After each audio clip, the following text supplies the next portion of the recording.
Hi, my name is Kelly Snyder and I'm the librarian at Bledsoe Elementary, and I would like to share with you my all-time favorite book. It is a book named Echo, and it's by Pam Munoz Ryan.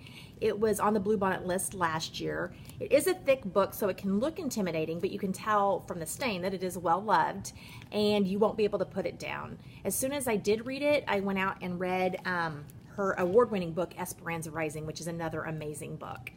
But this one right here is so masterfully done. It takes 5 stories and weaves them together with this harmonica. It begins with this boy, and he lives in this village, and he's playing hide and go seek with some friends, and they live on the edge of this forest area. And the adults have always told them, don't go into the woods, it's dangerous.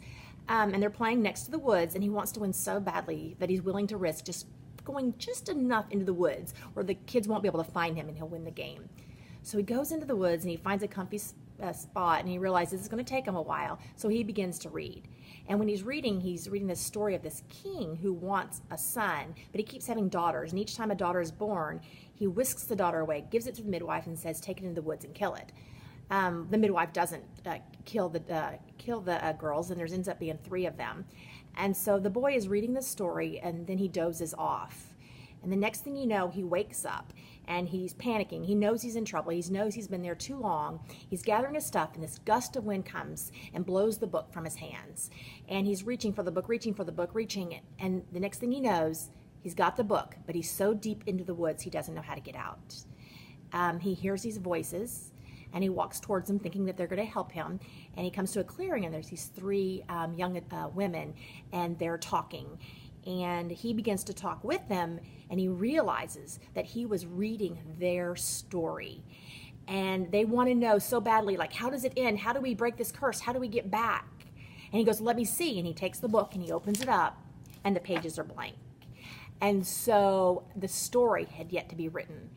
And so they give him a harmonica and say, when you go back, find somebody that desperately needs this. You will save their life by giving them the harmonica. And he's like, well, how do I know? How do I know if I'm going to save someone's life? How do I know if someone needs a harmonica? And they're like, you'll know. And that's just the first couple of pages of the book. And the next story is this little boy who's in World War II, and he discovers this harmonica in the factory that literally saves his life. And then the next story is these 2 orphans that end up running away, and with this harmonica, it helps to save their life. And then the last story is about this little girl and the migrant workers in California.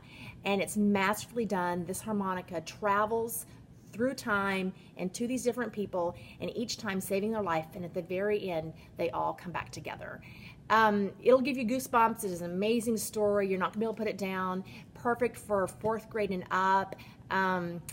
Yes, I hope you read the book. It's amazing. Enjoy.